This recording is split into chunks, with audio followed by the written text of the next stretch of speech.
ਸਾਡਾ ਦੁਸ਼ਮਣ ਚੰਗੀ ਤਰ੍ਹਾਂ ਸਮਝ ਗਿਆ ਕਿ ਖਾਲਿਸਤਾਨ ਰੈਫਰੈਂਡਮ ਦੀ ਅਹਿਮੀਅਤ ਕੀ ਹੈ ਤੇ ਉਹਨਾਂ ਨੇ ਹਰਦੀਪ ਸਿੰਘ ਨਿੱਜਰ ਜਿਹੜੇ ਕੋਆਰਡੀਨੇਟਰ ਸਨ ਕੈਨੇਡਾ ਦੇ ਵਿੱਚ ਉਹਨਾਂ ਨੂੰ ਨਿਸ਼ਾਨਾ ਬਣਾਇਆ।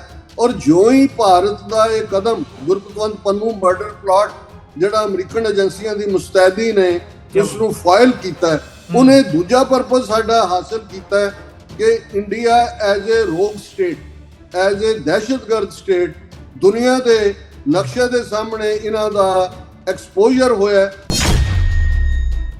ਤਾਂ ਸੋ ਹੁਣ ਤਾਂ ਲੜਾਈ ਅਖੀਰਲੇ ਜਿਹੜੀ ਹੈ ਇਹ ਕਹੋ ਕਿ ਫਾਈਨਲ ਬੈਟਲ ਡੂ ਔਰ ਡਾਈ ਵਾਲੀ, ਕਰੋ ਜਾਂ ਮਰੋ ਵਾਲੀ ਤੇ ਪਹੁੰਚ ਗਈ ਹੈ। ਔਰ ਹੁਣ ਸਿੱਖ ਕੌਮ ਨੂੰ ਖਾਲਿਸਤਾਨ ਲੈਣ ਤੋਂ ਦੁਨੀਆ ਦੀ ਕੋਈ ਤਾਕਤ ਰੋਕ ਨਹੀਂ ਸਕਦੀ। ਔਰ ਖਾਲਿਸਤਾਨ ਦੀ ਸਟਰਗਲ ਦੇ ਵਿੱਚ 1.5 ਲੱਖ ਤੋਂ ਜ਼ਿਆਦਾ ਰਫਲੀ, ਕਿਉਂਕਿ ਮਾਰਨ ਵਾਲੇ ਕੋਈ ਕਬਰਾਂ ਜਾਂ ਸਮਾਧਾਂ ਦਾ ਬਣਾਉਂਦੇ ਨਹੀਂ ਹੈ ਕਿ ਤੁਸੀਂ ਗਿਣ ਸਕੋ, ਤੇ 1.5 ਲੱਖ ਤੋਂ ਜ਼ਿਆਦਾ ਸਿੰਘਾਂ ਸਿੰਘਣੀਆਂ ਦੇ ਖੂਨ ਨੇ ਇਸ ਨੀਂਹ ਨੂੰ, ਇਸ ਬੁਨਿਆਦ ਨੂੰ ਹੋਰ ਵੀ ਪੁਖਤਾ ਕੀਤਾ। ਲੇਕਿਨ ਜੂਨ 84 ਤੋਂ ਬਾਅਦ ਜਿਵੇਂ ਸਾਡੇ 20ਵੀਂ ਸਦੀ ਦੇ ਵੱਡੇ ਸੰਤ ਸਿਪਾਹੀ ਸੰਤ ਜਰਨੈਲ ਸਿੰਘ ਖਾਲਸਾ ਪਿੰਡਾਂ ਵਾਲਿਆਂ ਦਾ ਇਹ ਫਰਮਾਨ ਸੀ ਕਿ ਅਸੀਂ ਇਹਨਾਂ ਦੇ ਨਾਲ ਰਹਿਣਾ ਚਾਹੁੰਦੇ ਹਾਂ, ਬਰਾਬਰ ਦੇ ਸ਼ਹਿਰੀ ਬਣ ਕੇ, ਗੁਲਾਮ ਬਣ ਕੇ ਨਹੀਂ। ਜਿੱਦਨ ਭਾਰਤੀ ਫੌਜ ਦੇ ਪੈਰ ਦਰਬਾਰ ਸਾਹਿਬ ਦੀ ਹਦੂਦ 'ਚ ਪਏ, ਖਾਲਿਸਤਾਨ ਦੀ ਨਹੀਂ ਰੱਖੀ ਜਾਵੇਗੀ। ਸੋ ਜੂਨ 84 ਫਾਈਨਲ ਵਾਟਰਸ਼ੈਡ ਸੀ ਸਿੱਖ ਨੇਸ਼ਨ ਔਰ ਇੰਡੀਅਨ ਸਟੇਟ ਦੀ ਰਿਲੇਸ਼ਨਸ਼ਿਪ। ਤੋਪਾਂ ਦੇ ਨਾਲ ਜੂਨ 84 ਦੇ ਪਹਿਲੇ ਹਫ਼ਤੇ ਸਾਡੇ ਤਖਤ ਅਕਾਲ ਹਰਮੰਦਰ ਸਾਹਿਬ, ਫਿਜ਼ੀਕਲ ਜੈਨੋਸਾਈਡ ਨਹੀਂ ਹੁੰਦਾ, ਬੰਦੇ ਮਾਰਨਾ ਨਹੀਂ ਹੁੰਦਾ, ਕਿ ਕਿਵੇਂ ਅੱਜ ਪੰਜਾਬ ਦੀ ਡੈਮੋਗ੍ਰਾਫੀ ਬਦਲੀ ਜਾ ਰਹੀ ਹੈ। ਜੋ ਪੰਜਾਬ ਦੇ ਵਿੱਚ ਇਹਨਾਂ ਨੇ ਹਥਿਆਰ ਇਸਤੇਮਾਲ ਕੀਤੇ, ਜੰਮੂ ਕਸ਼ਮੀਰ ਦੇ ਵਿੱਚ ਵੀ ਉਹਨੂੰ ਲੈਬੋਰਟਰੀ ਬਣਾਇਆ। ਔਰ ਅੱਜ ਭਾਰਤ ਦੇ ਨਾਰਥ ਈਸਟ ਦੇ ਸੂਬਿਆਂ ਦੇ ਵਿੱਚ ਉਹ ਮਨੀਪੁਰ ਹੋਏ ਤੇ ਨਾਗਾਲੈਂਡ ਹੋਏ, ਕੋਈ ਸ਼ੱਕ ਨਹੀਂ ਹੈ ਕਿ ਭਾਰਤ ਨੇ ਅਮਰੀਕਾ ਦੇ ਨਾਲ ਵੀ ਵੱਡਾ ਧੋਖਾ ਕੀਤਾ ਹੈ।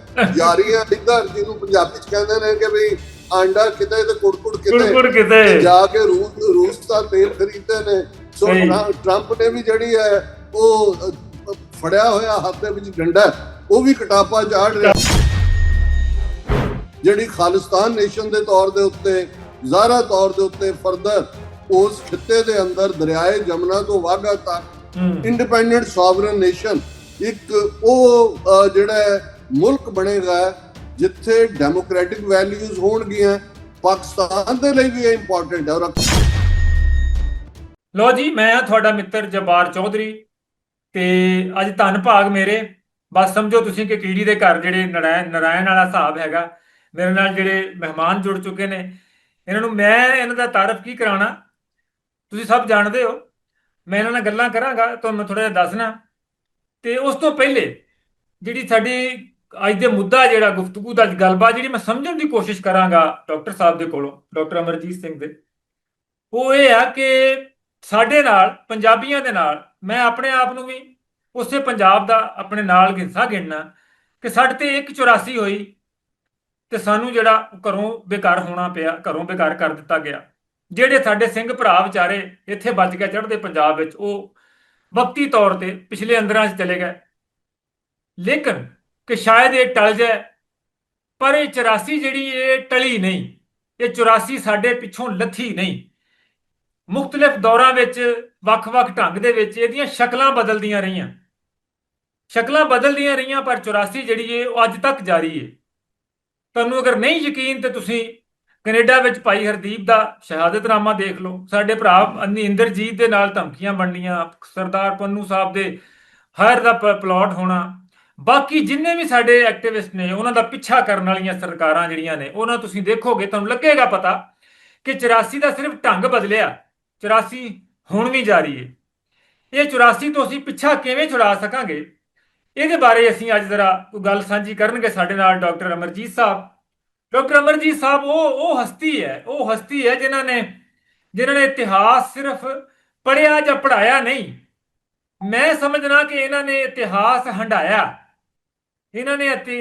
ਹੰਢਾਇਆ ਔਰ ਸਿੱਖ ਫਿਲਾਸਫੀ ਨੂੰ ਔਰ ਰੈਸ਼ਨਲ ਤਰੀਕੇ ਦੇ ਨਾਲ, ਰੀਅਲਿਜ਼ਮ ਦੇ ਨਾਲ ਜਿਹੜੇ ਸਾਨੂੰ ਉਹ ਦੱਸਦੇ ਨੇ ਕਿ ਅਸੀਂ ਇਸ 84 ਤੋਂ ਪਿੱਛਾ ਕਿਵੇਂ ਛੁਡਾ ਸਕਨੇ ਆ, ਜਾਂ ਅਸੀਂ ਇਸ 84 ਨੂੰ ਸਿੱਧੇ ਰਾਹੀਂ ਚੈਲੰਜ ਕਿਵੇਂ ਕਰਕੇ ਤੇ ਆਪਣਾ ਜਿਹੜਾ ਹੱਕ ਕਿਵੇਂ ਲੈ ਸਕਦੇ ਹਾਂ। ਅੱਜ ਅਸੀਂ ਇਸੇ ਮੁੱਦੇ ਤੇ ਗੱਲ ਕਰਾਂਗੇ। ਡਾਕਟਰ ਅਮਰਜੀਤ ਸਿੰਘ ਸਾਹਿਬ ਮੇਰੇ ਧੰਨਵਾਦ ਮੇਰੇ ਨਾਲ ਜੁੜ ਗਏ ਨੇ।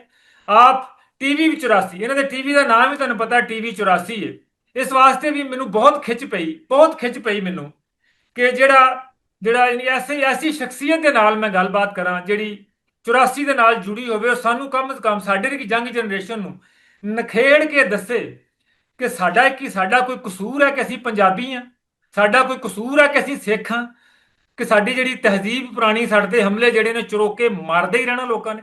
ਅੱਜ ਜਿਹੜਾ ਇਹਨਾਂ ਮੁੱਦਿਆਂ ਤੇ ਗੱਲ ਕਰਦੇ ਹਾਂ। ਡਾਕਟਰ ਸਾਹਿਬ ਬਹੁਤ ਬਹੁਤ ਧੰਨਵਾਦ ਤੁਹਾਡਾ, ਬਹੁਤ ਬਹੁਤ ਧੰਨਵਾਦ। ਜਵਾਹਰ ਚੌਧਰੀ ਸਾਹਿਬ ਬਹੁਤ ਬਹੁਤ ਧੰਨਵਾਦ, ਤੁਸੀਂ ਮੈਨੂੰ ਯਾਦ ਕੀਤਾ ਹੈ ਔਰ ਤੁਹਾਡੀ ਠੇਠ ਪੰਜਾਬੀ ਔਰ ਤੁਹਾਡੀ ਪੰਜਾਬ ਦੀ ਧਰਤੀ ਨਾਲ ਮੁਹੱਬਤ ਇਸ ਨੂੰ ਸੈਲੂਟ ਹੈ। ਔਰ ਮੇਰੇ ਲਈ ਇਹ ਫਖਰ ਵਾਲੀ ਗੱਲ ਹੈ ਕਿ ਮੈਂ ਤੁਹਾਡੇ ਨਾਲ ਅੱਜ ਸ਼ਾਮਲ ਹੋ ਰਿਹਾ ਪੰਜਾਬ ਦੇ ਮੁੱਦਿਆਂ ਦੇ ਉੱਤੇ ਗੁਫ਼ਤਗੂ ਕਰਨ ਦੇ ਲਈ। ਡਾਕਟਰ ਸਾਹਿਬ ਮੈਨੂੰ ਪਤਾ ਕਿ ਜਿਹੜੇ ਮੈਂ ਸਵਾਲ ਕਰਨ ਲੱਗਾ ਤੁਸੀਂ ਇਹਦਾ ਇੰਨਾ ਕੁ ਵੱਡਾ ਜਵਾਬ ਦੇ ਸਕਦੇ ਹੋ ਔਰ ਇਹਨਾਂ ਦਲੀਲਾਂ ਦੇ ਨਾਲ ਜਵਾਬ ਦੇ ਸਕਦੇ ਹੋ ਕਿ ਸਾਡਾ ਸਮਾਂ ਘੱਟ ਪੈ ਜਾਏ। ਪਰ ਮੈਂ ਬੇਨਤੀ ਤੁਹਾਨੂੰ ਕਰਾਂਗਾ ਕਿ ਸ਼ੁਰੂ ਕਰਨ ਵਾਸਤੇ ਤਾਂ ਕਿ ਜਿਹੜੀ ਸਾਡੀ ਜਨਰੇਸ਼ਨ ਹੈ ਉਹਨਾਂ ਦੇ ਮਨ 'ਚ ਜਿਹੜਾ ਸਵਾਲ ਹੈ, ਇਹ ਉਹ ਸਵਾਲ ਹੈ ਜਿਹੜਾ ਸਾਡੀ ਜਨਰੇਸ਼ਨ ਦੇ ਮਨ 'ਚ ਸਵਾਲ ਹੈ। ਕਿਉਂਕਿ ਸਾਡੀ ਜਨਰੇਸ਼ਨ ਨੇ ਜਿਹੜੀ 84 ਹੰਢਾਈ ਨਹੀਂ, ਸਾਹਮਣਾ ਨਹੀਂ ਕੀਤਾ ਅਮਲੀ ਤੌਰ ਦੇ ਉੱਤੇ। ਤੁਸੀਂ ਸਾਹਮਣਾ ਕੀਤਾ, ਲੇਕਿਨ ਇਸ ਵਾਰ ਸਾਡੀ ਜਨਰੇਸ਼ਨ ਨੂੰ ਇਹ ਪਤਾ ਹੋਣਾ ਜ਼ਰੂਰੀ ਹੈ। ਮੈਂ ਤੁਹਾਡੇ ਕੋਲੋਂ ਬੇਨਤੀ ਕਰਾਂਗਾ ਕਿ ਤੁਸੀਂ ਇਹਦਾ ਮੁਖਤਸਰ ਜਵਾਬ ਦੇਣਾ ਤਾਂ ਕਿ ਅਸੀਂ ਹੋਰ ਘੱਟ ਸਮੇਂ 'ਚ ਜ਼ਿਆਦਾ ਤੋਂ ਜ਼ਿਆਦਾ ਮੁੱਦੇ ਡਿਸਕਸ ਕਰ ਸਕੀਏ। ਤੁਸੀਂ ਮੈਨੂੰ ਇਹ ਦੱਸੋ ਕਿ ਅਸੀਂ ਜਿਹੜਾ ਖਾਲਿਸਤਾਨ ਦੀ ਮੰਗ ਕਰਦੇ ਕਿਉਂ? ਜੀ ਦੇਖੋ, ਤੁਸੀਂ ਠੀਕ ਲਫ਼ਜ਼ 84 ਤੋਂ ਸ਼ੁਰੂ ਕੀਤਾ ਹੈ। ਵੈਸੇ 84 ਦਾ ਰੂਹਾਨੀਅਤ ਦੀ ਦੁਨੀਆ ਦੇ ਨਾਲ ਵੀ ਇੱਕ ਸੰਬੰਧ ਜੁੜਦਾ ਹੈ, ਕਿਉਂਕਿ ਜਦੋਂ ਇਨਸਾਨੀ ਵਜੂਦ ਦੀ ਗੱਲ ਹੁੰਦੀ ਹੈ ਤੇ ਈਸਟ ਦੀ ਫਿਲਾਸਫੀ 'ਚ ਕਿਹਾ ਜਾਂਦਾ ਹੈ ਕਿ 84 ਲੱਖ ਜੂਨਾਂ ਚੋਂ ਨਿਕਲ ਕੇ ਇਨਸਾਨੀ ਜਾਮਾ ਮਿਲਦਾ ਹੈ, ਫਾਰਮ ਆਫ ਲਾਈਫ ਹੈ ਔਰ ਇਨਸਾਨੀ ਜਾਮਾ ਸਭ ਤੋਂ ਜਿਹੜਾ ਹੈ ਉਹ ਉੱਤਮ ਹੈ। ਔਰ ਇਹਦੇ 'ਚ ਕੋਈ ਸ਼ੱਕ ਨਹੀਂ ਕਿ ਜਦੋਂ ਅਸੀਂ 84 ਦੀ ਗੱਲ ਕਰਦੇ ਹਾਂ ਤਾਂ ਅਸੀਂ ਬ੍ਰਾਹਮਣਵਾਦ ਦੀ 84 ਦੀ ਗੱਲ ਕਰਦੇ ਹਾਂ। ਜਿਹੜੀ ਬ੍ਰਾਹਮਣਵਾਦ ਦੀ 84 ਸਾਡੀ ਅਹਿਮਕ ਲੀਡਰਸ਼ਿਪ ਨੇ 1947 ਦੇ ਦੌਰ ਦੇ ਵਿੱਚ ਗਲਤ ਫੈਸਲਾ ਲੈ ਕੇ ਪਵਾਈ। ਉਹਦੇ ਬਾਰੇ ਮੈਂ ਅਕਸਰ ਉਰਦੂ ਦਾ ਇਹ ਕਪਲੇਟ ਦੁਹਰਾਉਂਦਾ ਕਿਉਂਕਿ ਕਈ ਵਾਰ ਸ਼ਾਇਰੀ ਦੇ ਇੱਕ ਬਰੀਫ ਸੈਂਟੈਂਜ਼ੇ ਦੇ ਵਿੱਚ ਪੂਰਾ ਇਤਿਹਾਸ ਕਿਹਾ ਜਾਂਦਾ ਹੈ कि वो वक्त भी देखा तारीख की घड़ियों ने, जब लम्हों ने खता की सदियों ने सजा पाई।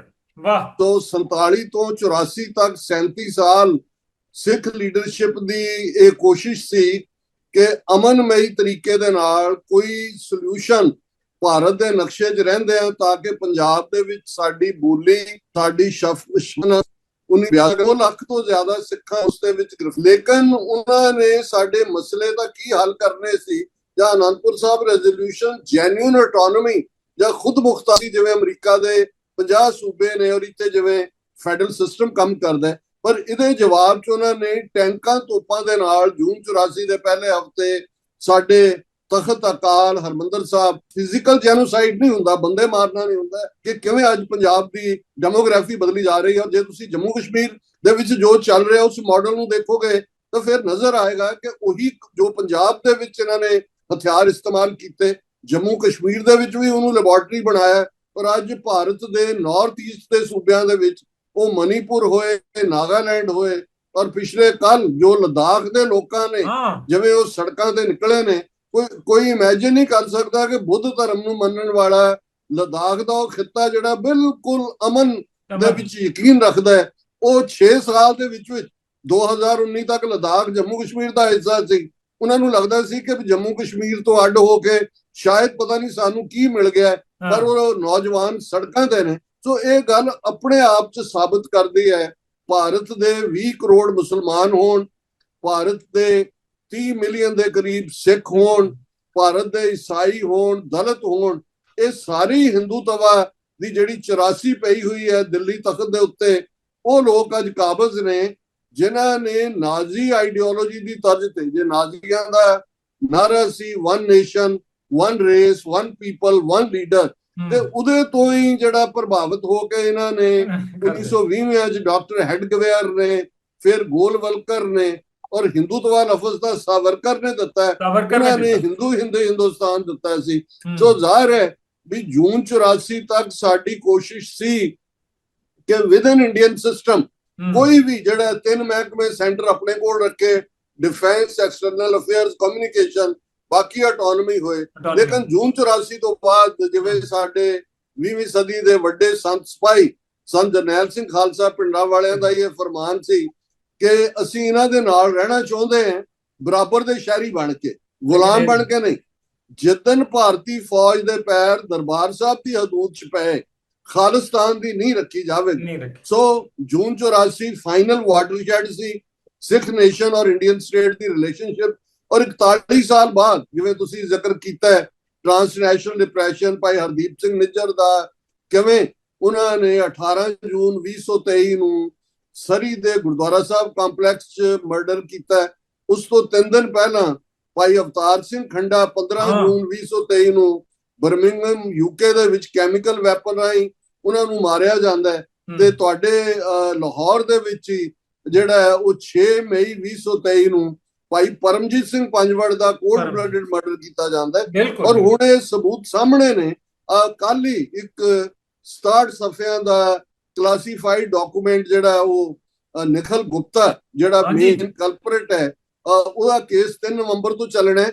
ਉਹਦੇ ਚ ਅਮਰੀਕਨ ਪ੍ਰੋਸੀਕਿਊਟਰਸ ਨੇ ਦਾਖਲ ਕੀਤਾ ਔਰ ਉਹਦੇ ਚੋਂ ਇਹ ਸਮਝ ਆ ਰਿਹਾ ਹੈ ਕਿ ਗਲੋਬਲੀ ਸਿੱਖ ਕਿਲਿੰਗ, ਸਿੱਖ ਅਸੈਸੀਨੇਸ਼ਨ ਪ੍ਰੋਗਰਾਮ ਇੰਡੀਆ ਦੀ ਰਾਜ ਏਜੰਸੀ ਨੇ, ਅਜੀਤ ਡੋਵਲ ਨੇ, ਦਿਨਕਰ ਗੁਪਤੇ ਨੇ ਔਰ ਵਿਕਾਸ ਯਾਦਵ ਜਿਹੜਾ ਦੂਸਰਾ ਮੇਨ ਕਲਪਰੇਟ ਆਇਡੈਂਟੀਫਾਈ ਕੀਤਾ, ਉਹਨਾਂ ਨੇ ਕੀਤਾ। ਸੋ ਹੁਣ ਤਾਂ ਲੜਾਈ ਅਖੀਰਲੇ ਜਿਹੜੀ ਹੈ ਇਹ ਕਹੋ ਕਿ ਫਾਈਨਲ ਬੈਟਲ ਡੂ ਔਰ ਡਾਈ ਵਾਲੀ, ਕਰੋ ਜਾਂ ਮਰੋ ਵਾਲੀ ਤੇ ਪਹੁੰਚ ਗਈ ਹੈ। ਔਰ ਹੁਣ ਸਿੱਖ ਕੌਮ ਨੂੰ ਖਾਲਿਸਤਾਨ ਲੈਣ ਤੋਂ ਦੁਨੀਆ ਦੀ ਕੋਈ ਤਾਕਤ ਰੋਕ ਨਹੀਂ ਸਕਦੀ।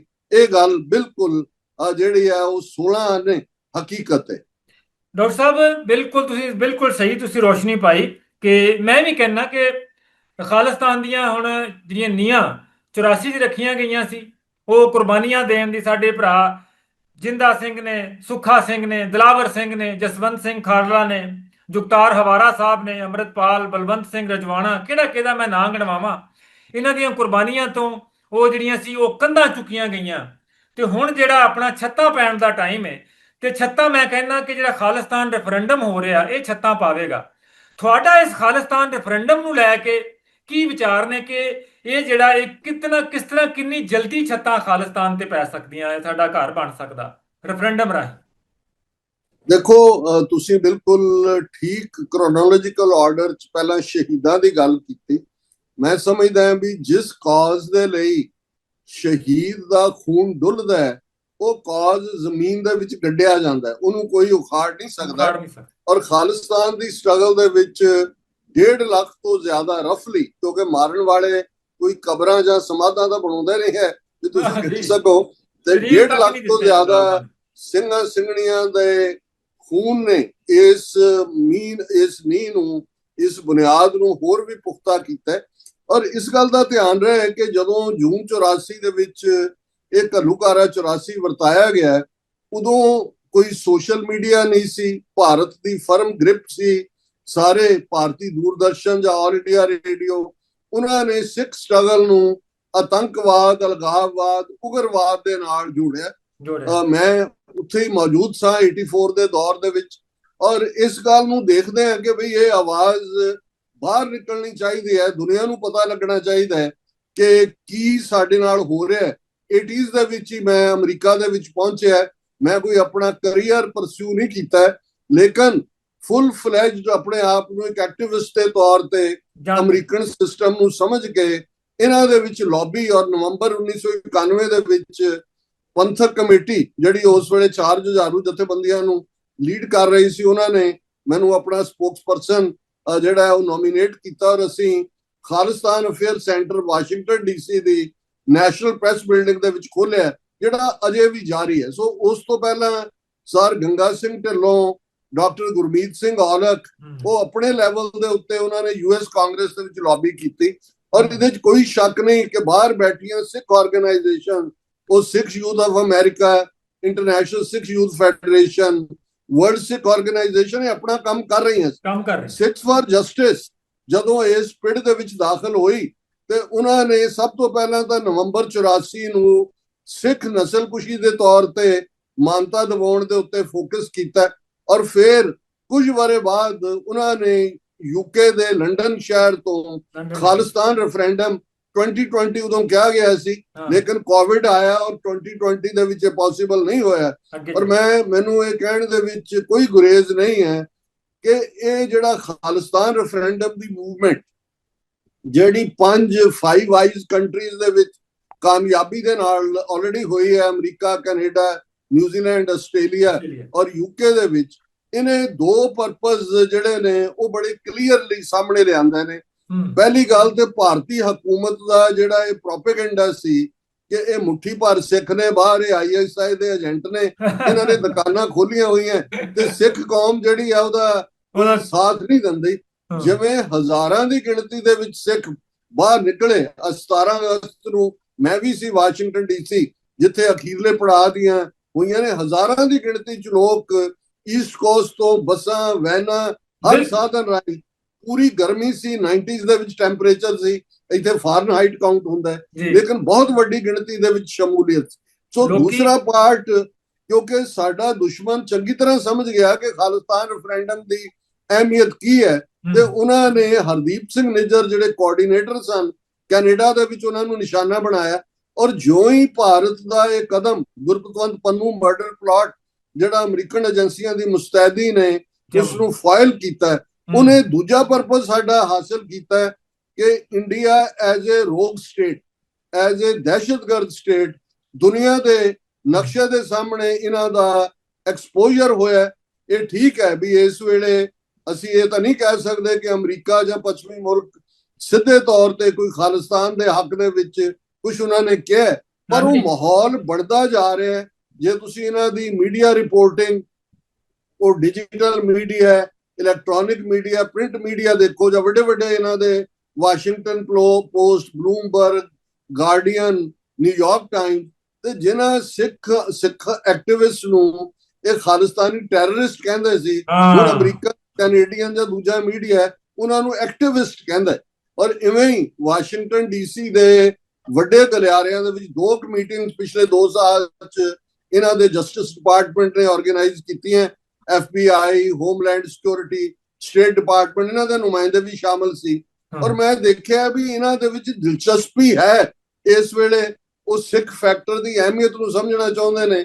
ਔਰ ਖਾਸ ਤੌਰ ਤੇ ਪ੍ਰੈਜ਼ੀਡੈਂਟ ਟਰੰਪ, ਕਿਉਂਕਿ ਉਹਨਾਂ ਦਾ ਫੋਕਸ ਇਸ ਵੇਲੇ ਸਾਊਥ ਏਸ਼ੀਆ, ਜੋ ਬੰਗਲਾਦੇਸ਼ ਦੇ ਵਿੱਚ ਹੋਇਆ, ਜੋ ਨੇਪਾਲ ਦੇ ਵਿੱਚ ਹੋਇਆ, ਜਾਂ ਜੋ ਲੱਦਾਖ ਦੇ ਵਿੱਚ, ਉਸ ਤੋਂ ਪਹਿਲਾਂ ਸ੍ਰੀਲੰਕਾ ਦੇ ਵਿੱਚ, ਔਰ ਪਾਕਿਸਤਾਨ ਦੇ ਨਾਲ ਅਮਰੀਕਾ ਦਾ ਜਿਹੜਾ ਬਹੁਤ ਚੰਗਾ ਟਾਈ ਅਪ ਹੈ। ਜਿਵੇਂ ਪਾਕਿਸਤਾਨ ਦੇ ਫੀਲਡ ਮਾਰਸ਼ਲ ਆਸਮ ਮੁਨੀਰ ਨੂੰ 2 ਵਾਰ ਲੰਚ ਦੇ ਉੱਤੇ ਸੱਦਿਆ, ਔਰ ਈਵਨ ਸ਼ਹਬਾਜ਼ ਸ਼ਰੀਫ ਨਾਲ ਮੁਲਾਕਾਤ ਹੈ। ਉਸ ਤੋਂ ਪਹਿਲਾਂ ਜਿਹੜੇ 7 ਮੁਸਲਮਾਨ ਮੁਲਕਾਂ ਦੇ ਨਾਲ ਟਰੰਪ ਨੇ ਗਜ਼ਾ ਇਸ਼ੂ ਦੇ ਉੱਤੇ ਗੱਲਬਾਤ ਕੀਤੀ ਹੈ, ਉਹਨਾਂ 'ਚ ਵੀ ਪਾਕਿਸਤਾਨ ਦੇ ਪ੍ਰਾਈਮ ਮਿਨਿਸਟਰ ਸ਼ਾਮਲ ਸਨ। ਸੋ ਮੈਨੂੰ ਇਹ ਲੱਗਦਾ ਹੈ ਕਿ ਵੀ ਇਹ ਜਿਹੜਾ ਦੇਖੋ, ਜਿਹੜੀਆਂ ਵੱਡੀਆਂ ਤਾਕਤਾਂ ਨੇ ਉਹਨਾਂ ਨੇ ਆਪਣੇ ਨੈਸ਼ਨਲ ਇੰਟਰਸਟ ਦੇਖਣੇ, ਬਿਲਕੁਲ ਪਹਿਲੇ ਉਹਨਾਂ ਦੇ ਲਈ ਕੋਈ ਸ਼ੱਕ ਨਹੀਂ ਹੈ ਕਿ ਭਾਰਤ ਨੇ ਅਮਰੀਕਾ ਦੇ ਨਾਲ ਵੀ ਵੱਡਾ ਧੋਖਾ ਕੀਤਾ ਹੈ। ਯਾਰੀਆਂ ਇੱਧਰ, ਜਿਹਨੂੰ ਪੰਜਾਬੀ ਚ ਕਹਿੰਦੇ ਨੇ ਕਿ ਵੀ ਆਂਡਾ ਕਿਤੇ ਤੇ ਕੁੜਕੁੜ ਕਿਤੇ, ਜਾ ਕੇ ਰੂਸ ਦਾ ਤੇਲ ਖਰੀਦਦੇ ਨੇ। ਸੋ ਟਰੰਪ ਨੇ ਵੀ ਜਿਹੜੀ ਹੈ ਉਹ ਫੜਿਆ ਹੋਇਆ ਹੱਥ ਦੇ ਵਿੱਚ ਡੰਡਾ, ਉਹ ਵੀ ਕਟਾਪਾ ਚਾੜ ਰਿਹਾ। ਮੈਨੂੰ ਲੱਗਦਾ ਵੀ ਸਿੱਖ ਫੈਕਟਰ ਦੀ ਅਹਿਮੀਅਤ ਜਿਹੜੀ ਖਾਲਿਸਤਾਨ ਨੇਸ਼ਨ ਦੇ ਤੌਰ ਦੇ ਉੱਤੇ, ਜ਼ਾਹਰਾ ਤੌਰ ਦੇ ਉੱਤੇ ਫਰਦਰ ਉਸ ਖਿੱਤੇ ਦੇ ਅੰਦਰ ਦਰਿਆਏ ਜਮਨਾ ਤੋਂ ਵਾਘਾ ਤੱਕ ਇੰਡੀਪੈਂਡੈਂਟ ਸੋਵਰਨ ਨੇਸ਼ਨ, ਇੱਕ ਉਹ ਜਿਹੜਾ ਮੁਲਕ ਬਣੇਗਾ ਜਿੱਥੇ ਡੈਮੋਕ੍ਰੈਟਿਕ ਵੈਲਿਊਜ਼ ਹੋਣਗੀਆਂ, ਪਾਕਿਸਤਾਨ ਦੇ ਲਈ ਵੀ ਇਹ ਇੰਪੋਰਟੈਂਟ ਹੈ। ਔਰ ਅਕਸਰ ਮੈਨੂੰ ਜਦੋਂ ਵੀ ਕਿਤੇ ਪਾਕਿਸਤਾਨੀ ਹਾਇਰ ਅਪਸ ਨਾਲ ਗੱਲ ਕਰਨ ਦਾ ਮੌਕਾ ਮਿਲਦਾ ਹੈ, ਮੈਂ ਇਹ ਕਹਿੰਦਾ ਵੀ ਤੁਸੀਂ ਬਥੇਰਾ ਯਤਨ ਕਰ ਲਿਆ ਭਾਰਤ ਨਾਲ ਦੋਸਤੀ ਕਰਨ ਦਾ, ਕਸ਼ਮੀਰ ਮੁੱਦੇ ਦੇ ਉੱਤੇ ਆਗਰਾ ਸਮਿਟ, ਫਲਾਣਾ ਢਿਮਕਾ, ਵੀ ਇਹਨਾਂ ਨੇ ਤਾਂ ਕਦੇ ਮੁਸਲਮਾਨਾਂ ਨੂੰ ਹੀ ਨਹੀਂ ਕਬੂਲਿਆ, ਇਹ ਤਾਂ ਉਹਨਾਂ ਨੂੰ ਮਲੇਸ਼ ਕਹਿੰਦੇ ਨੇ, ਔਰ ਪਾਕਿਸਤਾਨ ਦੀ ਹੋਂਦ ਨੂੰ ਕਦੇ ਨਹੀਂ ਮੰਨਿਆ ਕਦੀ। ਇਹ ਗੱਲ ਸਭ ਤੋਂ ਵੱਡੀ। ਪਾਕਿਸਤਾਨ ਦਾ ਨੈਸ਼ਨਲ ਇੰਟਰਸਟ ਵੀ ਇਸ 'ਚ ਹੈ ਕਿ ਭਾਰਤ ਔਰ ਪਾਕਿਸਤਾਨ ਦੇ ਵਿਚਾਲੇ ਔਰ ਚੀਨ ਦੇ ਵਿਚਾਲੇ, ਤਿੰਨੋਂ ਨਿਊਕਲੀਅਰ ਪਾਵਰਸ ਨੇ, ਬਫਰ ਸਟੇਟ ਖਾਲਿਸਤਾਨ ਦੀ ਹੋਂਦ ਦੇ ਵਿੱਚ ਆਏ, ਔਰ ਖਾਲਿਸਤਾਨ ਔਰ ਪਾਕਿਸਤਾਨ ਦੇ ਸੰਬੰਧ ਉਹੀ ਹੋਣਗੇ ਜਿਹੜਾ ਕਾਇਦੇ ਆਜ਼ਮ ਨੇ ਡ੍ਰੀਮ ਕੀਤਾ ਸੀ ਕਿ Bharat Pakistan relationship America Canada ਵਾਂਗ ਹੋਏ, ਉਹ ਤਾਂ ਹੋ ਨਹੀਂ ਸਕੀ 78 79 ਸਾਲ ਬਾਅਦ। ਪਰ ਖਾਲਿਸਤਾਨ ਪਾਕਿਸਤਾਨ ਦੀ ਰਿਲੇਸ਼ਨਸ਼ਿਪ ਪਾਕਿਸਤਾਨ ਨੂੰ ਇੰਡੀਆ ਨਾਲੋਂ ਤੋੜ ਵੀ ਦਿੰਦੀ ਹੈ ਬਿਲਕੁਲ, ਔਰ ਇਹੀ ਇੱਕ ਸਾਊਥ ਏਸ਼ੀਆ ਦੇ ਵਿੱਚ ਪਰਮਾਨੈਂਟ ਅਮਨ, ਸਟੇਬਿਲਿਟੀ ਤੇ ਪ੍ਰੋਸਪੈਰਿਟੀ, ਇਸੇ ਆਰਡਰ ਦੇ ਵਿੱਚ ਹੀ ਅਮਨ ਔਰ ਖੁਸ਼ਹਾਲੀ ਔਰ ਸਥਿਰਤਾ ਇਸ ਦੀ ਜਾਮਣ ਹੋਏਗੀ ਖਾਲਿਸਤਾਨ ਦੀ ਕਾਇਮ। ਬਿਲकुल डॉक्टर साहब थोड़ा जिहा ਅੱਗੇ ਚੱਲਨੇ ਔਰ ਥੋੜਾ ਜਿਹਾ ਨੈਰੋ ਡਾਊਨ ਕਰਦੇ ਹਾਂ। ਇੱਕ ਟੇਢਾ ਜਿਹਾ ਕੁਐਸਚਨ ਹੈ ਲੇਕਿਨ ਤੁਸੀਂ ਉਹਨੂੰ ਸੰਭਾਲੋਗੇ ਔਰ ਸਾਨੂੰ ਤੁਸੀਂ ਦੱਸੋਗੇ। ਤਰਬੀਅਤ ਦੇ ਸਵਾਲ, ਤਰਬੀਅਤ ਦਾ ਵੀ ਹੈ, ਸਾਡੀ ਨੌਜਵਾਨ ਨਸਲ ਦਾ ਵੀ ਤਰਬੀਅਤ ਦਾ ਸਵਾਲ ਹੈ। ਇਸ ਵਾਸਤੇ ਮੈਂ ਤੁਹਾਡੇ ਸਾਹਮਣੇ ਰੱਖ ਰਿਹਾ। ਥੋੜਾ ਜਿਹਾ ਕਹਿ ਲਓ ਕਿ ਥੋੜਾ ਜਿਹਾ ਸਖਤ ਕਹਿ ਲੈਂਦੇ ਸਵਾਲ। ਸਾਡੀ ਜਿਹੜੀ ਇੱਥੇ ਸਾਡਾ ਲਹਿੰਦਾ ਪੰਜਾਬ ਹੋਏ, ਚੜ੍ਹਦਾ ਪੰਜਾਬ ਹੋਏ, ਜਾਂ ਏਸ਼ੀਆ ਦੀ ਜਿਹੜੀ ਗੱਲ ਹੋਏ, ਜਦੋਂ ਤੁਸੀਂ ਡਾਇਸਪੋਰਾ ਦੀ ਗੱਲ ਕੀਤੀ ਕਿ ਬਾਹਰ ਲੋਕ ਸਿੱਖਾਂ ਨੇ ਆ ਕੇ ਇਸ ਮਿਸ਼ਨ ਨੂੰ ਸੰਭਾਲਿਆ, ਪਰ ਜਿੱਦੋਂ ਤੱਕ ਥੱਲਿਓ ਜਿੱਥੇ ਯਾਨੀ ਕਿ ਖਾਲਿਸਤਾਨ ਬਣਨਾ ਹੈ, ਉੱਥੇ ਦੇ ਲੋਕ ਜਦੋਂ ਤੱਕ ਯਾਨੀ ਕਿ ਹੈਂਡਸ ਐਂਡ ਗਲਵਸ ਅੱਗੇ ਜਾ ਕੇ ਜਦੋਂ ਜੱਫਾ ਨਹੀਂ ਪਾਣਗੇ, ਸਾਡੇ ਨਾਲ ਰਲ ਕੇ ਖਲੋਣਗੇ ਨਹੀਂ, ਉਹਨਾਂ ਚਿਰ ਜ਼ਾਹਿਰ ਹੈ ਥੋੜਾ ਕੰਮ ਔਖਾ ਹੋ ਜਾਂਦਾ। ਸਾਡੇ ਇੱਥੇ ਲੋਕਾਂ ਦੀ ਹਮੇਸ਼ਾ ਸੋਚ ਹੁੰਦੀ ਜੀ, ਜਿਹੜਾ ਬੰਦਾ ਯੂਰਪ 'ਚ ਬੈਠਾ, ਯੂਕੇ 'ਚ, ਅਮਰੀਕਾ 'ਚ ਬੈਠਾ, ਅਸੀਂ ਕਹਿੰਦੇ ਉਹ ਇਹ ਡਾਲਰਾਂ 'ਚ ਖੇਲਦਾ ਪਿਆ, ਇਹ ਰੱਜ ਖਾਣ ਦੀਆਂ ਮਸਤੀਆਂ ਜੀ, ਇਹ ਐਕਟਿਵਿਜ਼ਮ ਹੈ ਜੀ, ਇਹ ਲਿਬਰਲਿਜ਼ਮ ਹੈ ਜੀ, ਇਹਨਾਂ ਨੂੰ ਉੱਥੋਂ ਪੈਸੇ ਮਿਲਦੇ ਨੇ ਜੀ, ਇਹ ਇਸ ਕੰਮ ਲਈ, ਇਹਨਾਂ ਦਾ ਅਸੀਂ ਇੱਥੇ ਭੁੱਖੇ ਮਰਦੇ ਪਏ ਆ, ਸਾਨੂੰ ਇੱਥੇ ਰੋਟੀ ਦੀ ਪਈ ਏ, ਇਹਨਾਂ ਨੂੰ ਜਨਾਬ ਉੱਥੇ ਮੁਲਕ ਬਣਾਉਣ ਦੀ ਪਈ ਏ। ਇਸ ਇਸ਼ੂ ਨੂੰ ਅਸੀਂ ਕਿਸ ਤਰ੍ਹਾਂ ਐਡਰੈਸ ਕਰੀਏ, ਕਿਸ ਤਰ੍ਹਾਂ ਯਾਨੀ ਲੋਕਾਂ ਨੂੰ ਅਸੀਂ ਆਪਣੇ ਇੱਥੇ ਸਮਝਾਈਏ ਕਿ ਇਹ ਜਿਹੜੇ ਬੰਦੇ ਬਾਹਰ ਜਿਹੜੇ ਗੱਲ ਕਰਦੇ ਨੇ ਡਾਇਸਪੋਰਾ ਦੇ, ਇਹਨਾਂ ਨੂੰ ਦੁੱਖ ਤੁਹਾਡੇ ਨਾਲੋਂ ਜਿਹੜਾ 4 ਗੁਣਾ 5 ਗੁਣਾ ਸ਼ਾਇਦ ਜ਼ਿਆਦਾ ਹੋਵੇ ਆਪਣੀ ਕੌਮ ਦਾ, ਪਰ ਤੁਸੀਂ ਚੁੱਕੇ ਇਸ ਔਕੜ 'ਚ ਪਏ ਹੋ, ਤੁਹਾਨੂੰ ਆਜ਼ਾਦੀਆਂ ਨਹੀਂ, ਬੋਲਣ ਦੀ ਆਜ਼ਾਦੀ ਨਹੀਂ, ਤੁਸੀਂ ਇੱਕ ਨਾਰਾ ਲਿਖੋ ਕੰਧ ਤੇ ਮੁੰਡਾ ਮਾਰ ਦਿੰਦੇ ਨੇ। ਤੇ ਅਸੀਂ ਇਸ ਇਸ਼ੂ ਨੂੰ ਆਪਣੀ ਇਸ ਕੌਮ ਨੂੰ ਕਿਵੇਂ ਸਮਝਾਵਾਂਗੇ ਕਿ ਯਾਰ ਅਸੀਂ ਤੇ ਯਾਨੀ ਕਿ ਤੁਹਾਡੇ ਨਾਲ ਮਿਲ ਕੇ ਤੁਹਾਨੂੰ ਇਸ ਮੁਸ਼ਕਲ ਚੋਂ, ਇਸ 84 ਚੋਂ ਕੱਢਣਾ ਚਾਹੁੰਦੇ। ਦੇਖੋ, ਪਹਿਲੀ ਗੱਲ, ਮੈਂ ਹਮੇਸ਼ਾ ਇਸ ਮੁੱਦੇ ਦੇ ਉੱਤੇ ਥੋੜਾ ਜਿਹਾ ਆਪੋਜ਼ਿਟ ਥਾਟ ਰੱਖਦਾ ਹਾਂ। ਪੰਜਾਬ ਦੀ ਧਰਤੀ ਬਾਰੇ ਜਾਂ ਪੰਜਾਬ ਦੇ ਲੋਕਾਂ ਬਾਰੇ ਮੈਨੂੰ ਕਦੇ ਕੋਈ ਭੁਲੇਖਾ ਨਹੀਂ ਕਿ ਉਹ ਤਿਆਰ ਨਹੀਂ ਨੇ ਜਾਂ ਉਹਨਾਂ ਨੂੰ ਤਿਆਰ ਕਰਨ ਦੀ ਲੋੜ ਹੈ। ਮੈਂ ਸਮਝਦਾ ਹਾਂ ਵੀ ਟਾਈਮ ਟੂ ਟਾਈਮ ਜੇ 1.5 ਲੱਖ ਅਸੀਂ ਸ਼ਹੀਦ ਸਿੰਘਾਂ ਸਿੰਘਣੀਆਂ ਦੀ ਗੱਲ ਕਰਦੇ ਹਾਂ ਤਾਂ ਉਹ ਪੰਜਾਬੀ ਮਾਵਾਂ ਨੇ, ਉਹ ਪੁੱਤਰ ਧੀਆਂ ਜੰਮੇ ਜਿਹੜੇ ਕਿ ਜੂਝੇ ਨੇ, ਅੱਜ ਵੀ ਜੂਝ ਰਹੇ ਨੇ, ਪਹਿਲੀ ਗੱਲ। ਦੂਸਰਾ, ਪੰਜਾਬ ਦੇ ਵਿੱਚ ਦੇਖੋ, ਜਿਹੜਾ ਪੰਜਾਬ ਦੀ ਜਨਤਾ ਜਾਂ ਪੰਜਾਬ ਦੀ ਸਿੱਖ ਕੌਮ ਹੈ ਉਹ ਗੂੰਗਾ ਹੈ। ਤੁਸੀਂ ਸਮਝਦੇ ਹੋ ਗੂੰਗਾ ਹੈ ਕਿਹਨੂੰ ਕਹਿੰਦੇ ਨੇ? ਔਰ ਉਹ ਬੋਲਦੀ ਹੈ ਜਦੋਂ ਟਾਈਮ ਆਉਂਦਾ, ਇੱਕਦਮ ਚੁੱਪ ਕਰ ਜਾਂਦੇ ਨੇ। ਉਹ ਟਾਈਮ ਟੂ ਟਾਈਮ ਸਾਰੇ ਪੰਜਾਬੀਆਂ ਨੂੰ ਇਹੀ ਮਾਰ ਹੈ ਡਾਕਟਰ ਸਾਹਿਬ, ਸਾਡੇ ਵਾਲੇ ਪਾਸੇ ਵੀ ਜਦੋਂ ਮੌਕਾ ਹੁੰਦਾ ਚੁੱਪ ਕਰਕੇ ਵੋਟ ਪਾ ਦਿੰਦੇ ਜਾ ਕੇ। ਆਪਣਾ ਹੁਣ ਅਸੀਂ ਜੇ ਪਿਛਲੀਆਂ ਪਾਰਲੀਮੈਂਟ ਚੋਣਾਂ ਦੇ ਮੁੱਦੇ ਤੇ ਹੀ ਦੇਖੀਏ ਕਿ 2 ਉਮੀਦਵਾਰ, ਭਾਈ ਅੰਮ੍ਰਿਤਪਾਲ ਸਿੰਘ ਜਿਹੜੇ ਦੁਬਈ ਤੋਂ ਆਏ ਔਰ ਜੇਲ੍ਹ ਦੇ ਵਿੱਚ ਅੰਦਰ ਹੁੰਦਿਆਂ ਉਹਨਾਂ ਨੂੰ 2900 ਕਿਲੋਮੀਟਰ ਦੂਰ ਡਿਬਰੂਗੜ੍ਹ 'ਚ ਰੱਖਿਆ ਤੇ ਉਹ 2 ਲੱਖ ਤੋਂ ਜ਼ਿਆਦਾ ਵੋਟਾਂ ਦੇ ਫਰਕ ਨਾਲ ਸਾਹਿਬ ਹਲਕੇ ਤੋਂ ਜਿੱਤਦੇ ਨੇ। ਹੁਣ ਅੰਮ੍ਰਿਤਪਾਲ ਸਿੰਘ ਨੂੰ ਜਿਹੜੀ ਪਾਈ ਵੋਟ ਹੈ ਉਹ ਕੌਮੀ ਆਜ਼ਾਦੀ ਦੇ ਲਈ, ਬੇਸ਼ੱਕ ਉਹਨਾਂ ਨੇ ਕਲੀਅਰਲੀ ਖਾਲਿਸਤਾਨ ਨਾ ਕਿਹਾ ਹੋਏ, ਪਰ ਦੁਸ਼ਮਣ ਨੂੰ ਪਤਾ ਅੱਜ ਵੀ ਉਹਨਾਂ ਨੂੰ ਨਹੀਂ ਛੱਡ ਰਹੇ। ਇਵੇਂ ਹੀ ਭਾਈ ਸਰਬਜੀਤ ਸਿੰਘ ਜਿਹੜੇ ਸ਼ਹੀਦ ਬੇਅੰਤ ਸਿੰਘ ਦੇ ਸੁਪੁੱਤਰ ਨੇ, ਭਾਵੇਂ ਉਹਨਾਂ ਦੀ ਕਾਬਲੀਅਤ ਕੋਈ ਹੋਏ ਨਾ ਹੋਏ, ਲੇਕਿਨ ਉਹਨਾਂ ਨੂੰ ਜਿਹੜਾ ਫਰੀਦਕੋਟ ਦਾ ਹਲਕਾ, ਉੱਥੋਂ ਲੋਕ ਜਿਤਾਉਂਦੇ ਨੇ ਕਿ ਭਾਈ ਇਹਦੇ ਪਿਓ ਨੇ ਬਹੁਤ ਵੱਡਾ ਕੰਮ ਕੀਤਾ ਹੋਇਆ ਹੈ ਇੰਦਰਾ ਗਾਂਧੀ ਨੂੰ ਸਜ਼ਾ ਯਾਫਤਾ ਕਰਕੇ। ਸੋ ਕੌਣ ਕਹਿੰਦਾ ਵੀ ਪੰਜਾਬ ਦੀ ਧਰਤੀ, ਔਰ ਇਹੀ ਸਾਡਾ ਕਹਿਣਾ ਹੈ ਕਿ ਅਕਸਰ ਜਦੋਂ ਮੇਰੀ ਕੋਈ ਪੈਨਲ ਡਿਸਕਸ਼ਨ ਹੁੰਦੀ ਹੈ ਤੇ ਕੋਈ ਨਾ ਕੋਈ ਹਿੰਦੂਤਵੀ ਜਰਨਲਿਸਟ ਕਹੇਗਾ ਕਿ ਜੀ ਇਹ ਤੁਸੀਂ ਬਾਹਰ ਮੰਗਦੇ ਹੋ, ਪੰਜਾਬ ਦੇ ਸਿੱਖ ਤਾਂ ਚਾਹੁੰਦਾ ਹੀ ਨਹੀਂ ਹੈ। ਤੇ ਮੇਰਾ ਇਹ ਉਹਨਾਂ ਨੂੰ ਕਹਿਣਾ ਹੁੰਦਾ ਵੀ ਆਓ ਜ਼ਰਾ ਇਸ ਝਗੜੇ ਨੂੰ ਹਮੇਸ਼ਾ ਲਈ ਨਿਬੇੜ ਲਈਏ। ਭਾਰਤ ਦੀ ਫੌਜ ਪੰਜਾਬ ਚੋਂ ਕੱਢੋ, 6 ਮਹੀਨੇ ਦਾ ਟਾਈਮ ਰੱਖੋ, ਯੂਨਾਈਟਿਡ ਨੇਸ਼ਨ ਦੇ ਅਬਜ਼ਰਵਰ ਭੇਜੋ। ਅਸੀਂ ਖੂਨ ਖਰਾਬਾ ਨਹੀਂ ਚਾਹੁੰਦੇ, ਅਸੀਂ ਵੀ ਚਾਹੁੰਦੇ ਹਾਂ ਕਿ ਅਮਨਮਈ ਤਰੀਕੇ ਨਾਲ ਡਿਸਾਈਡ ਕਰ ਲਓ, ਆਪੇ ਪਤਾ ਲੱਗ ਜਾਏਗਾ ਵੀ ਤੁਸੀਂ ਤਾਂ ਜੰਮੂ ਕਸ਼ਮੀਰ ਪਲੇਬਸਾਈਡ ਕਰਾਉਣ ਨੂੰ ਤਿਆਰ ਨਹੀਂ ਕਰਾ ਰਹੇ। ਜਿਹੜੇ ਤੁਹਾਡੇ ਲੀਡਰ ਇੱਥੇ UN ਸਿਕਿਉਰਿਟੀ ਕਾਉਂਸਲ ਮੰਨ ਕੇ ਗਏ ਹੋਏ ਨੇ, ਤੁਹਾਨੂੰ ਪਤਾ ਹੈ ਕਸ਼ਮੀਰੀ ਤੁਹਾਡੇ ਨਾਲ ਨਹੀਂ ਰਹਿਣਾ ਚਾਹੁੰਦੇ, ਤੁਹਾਨੂੰ ਪਤਾ ਹੈ ਸਿੱਖ ਤੁਹਾਡੇ ਨਾਲ ਨਹੀਂ ਰਹਿਣਾ ਚਾਹੁੰਦੇ। ਸੋ ਮੈਨੂੰ ਇਹ ਲੱਗਦਾ ਵੀ ਦੇਖੋ, ਜਿੱਥੇ ਜ਼ੁਲਮ ਹੁੰਦਾ ਹੈ ਉੱਥੇ ਉਹਨਾਂ ਲੋਕਾਂ ਨੇ ਟੱਬਰ ਵੀ ਪਾਲਣੇ ਨੇ, ਨੌਕਰੀਆਂ ਵੀ ਕਰਨੀਆਂ, ਪਰ ਜਦੋਂ ਮੌਕਾ ਆਉਂਦਾ ਹੈ ਪੰਜਾਬ ਬੋਲਦਾ। ਔਰ ਮੈਂ ਸਮਝਦਾ ਵੀ ਪੰਜਾਬ, ਇਹਦੇ ਬਾਰੇ ਬੜਾ ਖੂਬਸੂਰਤ ਇੱਕ ਕੋਟ ਹੈ ਸਰਦਾਰ ਕਪੂਰ ਸਿੰਘ, ਬਹੁਤ ਵੱਡੇ ਸਿਆਣੇ 20ਵੀਂ ਸਦੀ ਦੇ ਸਿੱਖ ਫਿਲਾਸਫਰ ਹੋਏ ਨੇ, ਹਾਂ ਉਹਨਾਂ ਦਾ ਇੱਕ ਕੋਟ ਹੈ ਵੀ ਹਰ ਸਾਜ਼ ਨੂੰ ਵਜਾਉਣ ਤੋਂ ਪਹਿਲਾਂ ਸੁਰ ਕੀਤਾ ਜਾਂਦਾ, ਉਹਦੀ ਹਾਂ ਟਿਊਨਿੰਗ ਕੀਤੀ ਜਾਂਦੀ ਹੈ। ਖਾਲਸਾ ਇੱਕ ਐਸਾ ਸਾਜ਼ ਹੈ ਜਿਹਦੀ ਟਿਊਨਿੰਗ 10ਵੇਂ ਪਾਤਸ਼ਾਹ ਗੁਰੂ ਗੋਬਿੰਦ ਸਿੰਘ ਸਾਹਿਬ ਨੇ ਕੀਤੀ ਹੋਈ ਹੈ। ਕਰਕੇ ਨੇ। ਠੀਕ ਨੋਟ ਤੇ ਉਂਗਲ ਰੱਖਣ ਦੀ ਲੋੜ ਹੈ, ਹੂੰ, ਇਸ ਸਾਜ਼ ਨੇ ਗੁੰਜਾਰਾ ਪਾ ਦੇਣੀ ਹੈ। ਉਹ ਬਾਬਾ ਬੰਦਾ ਸਿੰਘ ਬਹਾਦਰ ਹੋਏ, ਸੰਤ ਜਰਨੈਲ ਸਿੰਘ ਪਿੰਡਰਾਂ ਵਾਲੇ ਹੋਣ, ਜਾਂ ਅੱਜ ਦੇ ਦੌਰ ਦੇ ਵਿੱਚ ਭਾਈ ਅੰਮ੍ਰਿਤਪਾਲ ਸਿੰਘ ਜਾਂ ਦੂਸਰਿਆਂ ਦੀ ਆਵਾਜ਼ ਹੋਏ। ਸੋ ਮੈਨੂੰ ਲੱਗਦਾ ਵੀ ਪੰਜਾਬ ਦੀ ਮਿੱਟੀ ਨੇ ਉਹ ਯੋਧੇ ਪੈਦਾ ਕੀਤੇ ਹੋਏ ਨੇ, ਉਹ ਆਲਵੇਜ਼ ਜਰਖੇਜ਼ ਹੈ। ਜਿਵੇਂ ਅਲਾਮਾ ਇਕਬਾਲ ਨੇ ਕਿਹਾ ਸੀ ਕਿ ਜ਼ਰਾ ਨਮ ਹੋ, ਮੇਰੀ ਜਰਾ ਮਿੱਟੀ ਉਸ ਬੜੀ ਜ਼ਰਖੇਜ਼ ਹੈ ਸਾਡੀ। ਨਾ ਉਮੀਦੀ ਨਹੀਂ ਹੈ ਆਪਣੇ ਲੋਕਾਂ ਤੋਂ। ਬਹੁਤ ਬਿਲਕੁਲ, ਤੁਸੀਂ ਬਿਲਕੁਲ ਇਹੀ ਲੌਜੀਕਲ ਗੱਲ ਕੀਤੀ, ਔਰ ਇਹੀ ਮੇਰੇ ਵਿਚਾਰ ਵੀ ਨੇ, ਇਹੀ ਮੇਰਾ ਐਕਸਪੀਰੀਅੰਸ ਵੀ ਹੈ। ਮੈਂ ਕਿਉਂਕਿ ਨਾਲ ਡਿਸਕਸ਼ਨ ਵੀ ਕਰਦਾ, ਉਧਰ ਲੋਕਾਂ ਦੇ ਨਾਲ ਗੱਲਬਾਤ ਕਰਦੀ। ਤੁਸੀਂ ਆਪਣਾ ਡਾਕਟਰ ਸਾਹਿਬ ਥੋੜੀ ਜਿਹੀ ਆਪਣੀ ਆਖਰੀ ਵੱਲੇ ਮਾਮਲਾਤ ਵਧਨੇ, ਤੁਸੀਂ ਆਪਣਾ ਗੁਰੂ ਗੋਬਿੰਦ ਸਿੰਘ ਦੇ ਹਵਾਲੇ ਨਾਲ ਗੱਲ ਕੀਤੀ। ਇਹ ਮੈਂ ਥੋੜੇ ਮੈਨੂੰ ਸਿਮਰਨ ਗੱਲ ਯਾਦ ਹੈ ਤੁਹਾਡਾ, ਮੈਂ ਛੋਟਾ ਜਿਹਾ ਕਮੈਂਟ ਚਾਹਾਂਗਾ। ਗੁਰੂ ਗੋਬਿੰਦ ਦੇ ਜਿਹੜੇ ਜੋੜੇ ਸਨ, ਉਹ ਇਹ ਪੂਰੀ ਫੈਮਿਲੀ ਦੇ ਕੋਲ ਸੀ, ਤੁਹਾਡੇ ਕੋਲ ਸਾਡੇ ਜਿਹੜੇ ਮਿਨਿਸਟਰ ਨੇ ਆਪਣੇ ਪੈਟਰੋਲੀਅਮ ਦੇ, ਬੀਜੇਪੀ ਦੇ, ਮੈਨੂੰ ਤਾਂ ਯਕੀਨ ਹੀ ਨਹੀਂ ਹੁੰਦਾ ਕਿ ਬੰਦਾ ਸਿਰ ਤੇ ਕੇਸ ਧਾਰ ਰੱਖ ਕੇ ਤੇ ਉਹ ਵੀ ਕੰਮ ਕਰ। ਉਹਨਾਂ ਨੇ ਜਾ ਕੇ ਉਹ ਜੋੜੇ ਜਿਹੜੇ ਨੇ ਉਹ ਨਰਿੰਦਰ ਮੋਦੀ ਨੂੰ ਪੇਸ਼ ਕਰ ਦਿੱਤੇ ਕਿ ਤੁਸੀਂ ਇਹਦਾ ਜਿਹੜਾ ਨਾ ਕੋਈ ਅਸੀਂ ਹੰਬ ਗਏ ਆ, ਤੁਸੀਂ ਆਪਣਾ ਕਰੋ। ਉਹਨਾਂ ਨੇ ਇਹ ਜੋੜੇ ਜਿਹੜੇ ਨੇ ਇਹ ਉਧਰ ਕਿਉਂ ਪੇਸ਼ ਕੀਤੇ? ਅਕਾਲ ਤਖਤ ਜਿਹੜਾ ਉੱਥੇ ਸਾਰਾ ਜਿਹੜਾ ਸੰਭਾਲਣ ਵਾਲੀ ਗੱਲ ਹੈ, ਇਹ ਤੁਸੀਂ ਕੀ ਦੇਖਦੇ ਹੋ? ਉਹਨਾਂ ਦੇ ਵਿੱਚ ਉਹਨਾਂ ਨੇ ਕੋਈ ਆਪਣਾ ਕੋਈ ਬੈਨੀਫਿਟ ਹੈ, ਜਾਂ ਨਰਿੰਦਰ ਮੋਦੀ ਨੂੰ ਯਾਨੀ ਕਿ ਲੈਜੀਟੀਮੇਟ ਕਰਨਾ ਕਿ ਦੇਖੋ ਜੀ ਸਿੱਖ ਪਗਬਨੀਆਂ ਨੇ, ਮੂਲ ਮੰਤਰ ਗਾਇਆ ਜਾ ਰਿਹਾ, ਸਾਡੇ ਨਾਲ ਨੇ, ਇਹ ਸਾਡੀ ਕੌਮ ਨੂੰ ਦਿਖਾਉਣਾ ਚਾਹ ਰਹੇ ਨੇ? ਇਹ ਕੀ ਰੌਲਾ?